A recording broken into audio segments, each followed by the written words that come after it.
على رسوله الكريم أما بعد فأعوذ بالله من الشيطان الرجيم بسم الله الرحمن الرحيم ألم نهلك الأولين ثم نتبعهم الآخرين كذلك نفعل بالمجرمين ويل يومئذ للمكذبين ألم نخلقكم من ماء مهين فجعلناه في قرار مكين إلى قدر معلوم فقدرنا فنعم القادرون ويل يومئذ للمكذبين. مختلف ہواؤں کی قسم اللہ پاک نے فرمایا کہ وہ ہوائیں جو کہ بڑے نرمی کے ساتھ چلتی ہے اور جو سختی کے ساتھ چلتی ہے، جو بارش لاتی ہیں اور جو بادلوں کو بکھیر دیتی ہیں، اور فرمایا کہ وہ فرشتے جو کہ اللہ کی طرف سے وحی لے کر آتے ہیں عذرا او نذرا، کچھ عذر کو ختم کرنے کے لیے اور کچھ ڈرانے کے لیے. یہ کوئی قیامت کے دن نہیں کہہ سکے گا، عذر اس کے پاس نہیں ہوگا کہ میرے پاس تو بات نہیں پہنچی. عذرا او نذرا، ان کے عذر کو دور کر دیا گیا. پھر فرمایا کہ یہ دن کب ہوگا؟ جب آسمان ٹوٹ پڑے گا، ستارے بے نور ہو جائیں گے اور جناب رسولوں کو حاضر کیا جائے گا اور پوچھا جائے گا کہ یہ مہلت کس دن کے لیے دی گئی؟ تو کہا جائے گا کہ یوم الفصل، فیصلے کا دن. اور فرمایا کہ تم پوچھتے کہ وما ادراک ما یوم الفصل، فیصلے کا دن کیا ہے؟ فرمایا وہ یہ ہے کہ جن لوگوں نے جھٹلایا ہے ان کے لیے ہلاکت ہے، تباہی ہے، بربادی ہے. آج کی آیت میں فرمایا الم نہلک الاولین، کیا ہم نے پہلوں کو ہلاک نہیں کیا؟ اس سے جو پہلے لوگ گزرے ہیں ان کو ہلاک نہیں کیا. ثم نتبعهم الآخرین، اور اس کے پیچھے آنے والوں کے ساتھ بھی یہی معاملہ ہوگا. پچھلے بہت ساری قومیں تو ہلاک ہوئی، ان پر عذاب آیا، تباہ ہوئی. اللہ فرماتے کہ اس سے پہلے بہت سارے لوگوں کو ہم ہلاک کر چکے ہیں. الم نہلک الاولین، تو ہمیں سنایا جا رہا ہے کہ اگر وہ ہلاک ہو سکتے ہیں اللہ کی نافرمانی کرتے ہوئے تو تم بھی اپنا خیال رکھو. اور میں ثم نتبعهم الآخرین، اس کے بعد اور بھی آتے رہیں گے اس کے پیچھے. تو قوم عاد، قوم ثمود، قوم نوح، قوم فرعون، یہ بڑی بڑی قومیں اللہ پاک نے نافرمانی کی وجہ سے ختم کی. اور ویسے بھی اللہ پچھلوں کو ختم کرتا ہے، اگلوں کو لاتا ہے. اب ہم جن گھروں میں رہ رہے ہیں، اگر ہم تھوڑا سا سوچیں تو 100 سال پہلے ان میں کون لوگ تھے؟ اب ہمارے 60-70 سال کے جو لوگ ہیں ان کے علم میں بھی ہوگا کہ اس گلی میں کون کون رہتا تھا، اس گلی میں کون رہتا، اس گلی میں کون کون رہتا. آج وہ نہیں. کئی ایسے لوگ ہیں جو یہ گھر چھوڑ چکے. اللہ فرماتے ہیں کہ میں پہلوں کو ہلاک کیا اور تمہیں بھی موت آئے گی، تم بھی ختم ہو جاؤ گے. الم نہلک الاولین، کچھ تو ہلاک کیا عذاب کے اور کچھ کو ویسے ہی موت دے دی گئی. اب کچھ عرصے کے بعد، 100 سال کے بعد آپ نہیں ہوں گے، ان گھروں کے مالک کوئی اور ہوگا. تو فرمایا کہ کذالک نفعل بالمجرمین، ہم تو مجرموں کے ساتھ ایسا ہی سلوک کرتے ہیں. کذالک نفعل بالمجرمین. اور پھر فرمایا ویل یومئذ للمکذبین، جو لوگ ان باتوں کو جھٹلاتے ہیں ان کے لیے ہلاکت. ویل یومئذ للمکذبین. پھر فرمایا کہ الم نخلقکم من ماء مہین، کیا تمہیں میں نے ایک حقیر پانی سے نہیں بنایا؟ الم نخلقکم من ماء مہین، ایک حقیر گندا پانی.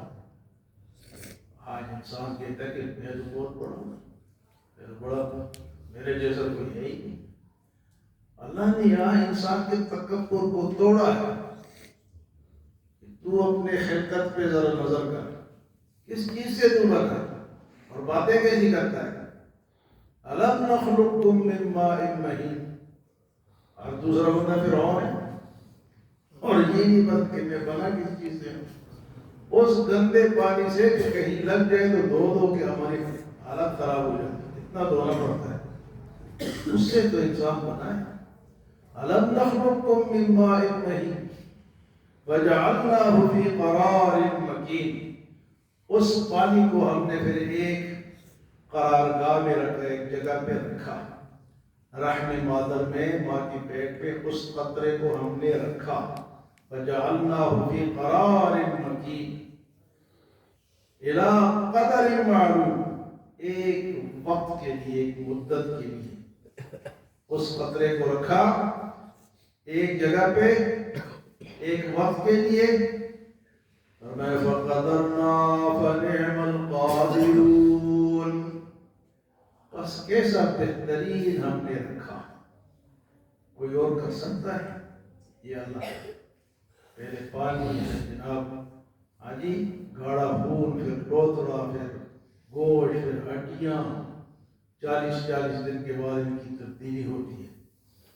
انسان کی جو خلقت ہے، پیدائش ہے نا، 40 دن کے بعد اس کی تبدیلی ہوتی ہے، اور 4 مہینے کے بعد اس کے اندر روح ڈالی جاتی ہے. تو اس لیے کہتے ہیں کہ چلہ لگا. تبدیلی جماعت والے کہتے ہیں چلہ لگا. تو چلہ انسان کے اندر شامل ہے، اس کے خلقت میں. 40 دن کے بعد اس کی تبدیلی ہوتی رہتی ہے. اور ویسے بھی 40 دن کے بعد حضرت عمر رضی اللہ تعالیٰ عنہ کے دور میں ایک آدمی کسی خاتون پہ عاشق ہو گیا. تو اس نے بڑی کوشش کی، لیکن خاتون کوئی اللہ والی تھی. اس نے کہا اچھا، جب تمہیں صبر نہیں آتا اس طرح کرو کہ 40 دن حضرت عمر کے ساتھ تکبیر اولیٰ کی نمازیں پڑھو. 40 دن حضرت عمر کے پیچھے تکبیر اولیٰ کی نمازیں پڑھو، پھر میرے سے رابطہ کرو. اس نے جب 20-25 دن گزرے تو اس کے اندر انقلاب آ گیا. عشق کوئی نہیں تھا. بعد میں خاتون نے کہا کہ آپ بتاؤ، کہہ رہے کہ مجھے ضرورت نہیں ہے، میں تو اللہ سے مل گیا ہوں. تو 40 دن کے بعد تبدیلی آتی ہے انسان کی اپنی پیدائش میں بھی. اللہ فرماتا ہے کہ الی قدر معلوم، ہم نے ایک مدت تک کے اس قطرے کو رکھا. فقدرنا فنعم القادرون، اور ہم کیا ہی خوب اندازہ لگاتے ہیں. اللہ فرماتے ہیں کہ کیسا خوب اندازہ ہم لگاتے ہیں کہ کس طرح تیار ہوگا انسان یا کوئی بھی مخلوق ہو، وہ کس طرح تیار ہوگی. دیکھو جی، ہمیں تو ایک سادہ سی بات لگائی ہے نا، سادہ بات نہیں، اس کے اندر کتنی مشینری انوالو ہے، کتنی چیزیں. اس کا کھانا، اس کا پینا، پیٹ کے اندر، اندھیروں کے اندر اس کو پالنا، اور جب وہ پیدا کر دیتا ہے، باہر آ جاتا ہے بچہ، پھر یہ ہائے رکھتے ہیں، بالوں کی لٹ رکھتے ہیں. بعض جگہ آپ نے دیکھا ہوگا بچوں کا، اجی یہ کیوں رکھا، یہ فلاں بابے کا نام، اور تو اللہ نے تمہیں پالا، اور اب 12 آگے بابے کا ہو گیا، پیرا دیتا ہو گیا، پیرا دیتا. اور یار اللہ دیتا ہے، پیرا دیتا نہیں ہے، یہ اللہ دیتا ہے. ہاں، پیرا بخش، اللہ بخش. نام بھی غلط رکھتے ہیں. وہ ایک آدمی تھا نا، دونوں آپس میں راستے میں ملے، تو اس کا نام تھا خدا بخش. تو پوچھا بھائی تیرا نام کیا ہے؟ تو وہ توتلا تھا بیچارہ، زبان اس کی اٹک گئی. اس نے کہا خدا بخش کہنا چاہتا تھا، تو اس نے کہا خدا اب بخش کہنے میں دیر لگی، اس نے ایک لگائی، یہ تو خدا ہے. اس نے کہا خدا اب بخش کہنے میں دیر لگی. تو اگلے نے کہا تو کوئی خدا ہے؟ وہ خدا بخش کہنا چاہتا تھا لیکن دیر لگ گئی. تو خدا بخش اتنے اندھیروں میں روزی پہنچانا، پالنا، بنانا اور پھر خوبصورت انسان بنانا. اللہ فقدرنا فنعم القادرون. ہم نے ایک اندازہ لگایا اور کیا یہ خوب اندازہ لگایا. یہ اللہ کے اندازے ہیں، کسی انسان کے اندازے. اور کیسی کیسی اللہ ان کو شکلیں دیتا ہے. ہر دوسرا انسان آپ دیکھیں، چیک کریں، دو بھائی بھی نہیں ملتے کبھی. بہت کم دو بھائی ایک جیسے ہوتے ہیں، ورنہ دونوں بھائیوں میں فرق ہے. ہر انسان میں فرق ہے. ہزاروں لاکھوں لوگ جا رہے ہیں اور پھر قوموں میں فرق ہے. وہ چینی ہو گئے اور کوریا والے ہو گئے اور اس طرح ویتنام والے ہو گئے، وہ چھوٹے چھوٹے. یہ انڈونیشیا، ملیشیا، یہ سارے ایک جیسے. پاکستانی، افغانی، بنگلہ دیشی، ہندوستانی، یہ ایک جیسے. پھر عربی جو ہے پھر افریقن کو دیکھو، وہ کالے کالے لمبے لمبے لوگ. وہ جب حج پہ آپ جاتے ہیں نا تو ان کا ایک گروپ آتا ہے تو کہتے ہیں خشب، ہاتھ انہوں نے دیے ہوتے ہیں اور ساتھ نعرہ لگاتے ہیں خشب خشب خشب، یعنی لکڑی آ گئی آگے سے ہٹو. وہ ہم جب گئے تھے نا جی 1983 یا 82 میں ہم نے حج کیا تھا، جوانی کا دور تھا، ہم سارے جوان لڑکے تھے، وہ تھے بھی پٹھان. تو ہم نے بھی ہاتھ دیے. انہوں نے کہا خشب خشب، ہم نے کہا حدید حدید. تم لکڑی جب بھی کہتے ہم کہتے ہیں لوہا لوہا. راستہ ہمیں بھی دو. تو یہ خلقت ہے اس کی جی، کون بناتا ہے؟ اللہ. فرمایا جب ساری باتیں یہ ہیں تو وَيْلٌ يَوْمَئِذٍ لِّلْمُكَذِّبِينَ. ان ساری باتوں کو جھٹلانے والوں کے لیے ہلاکت ہے، تباہی ہے، بربادی ہے. اللہ ہمیں ماننے والوں میں فرمائے اور جھٹلانے والوں سے بچائے.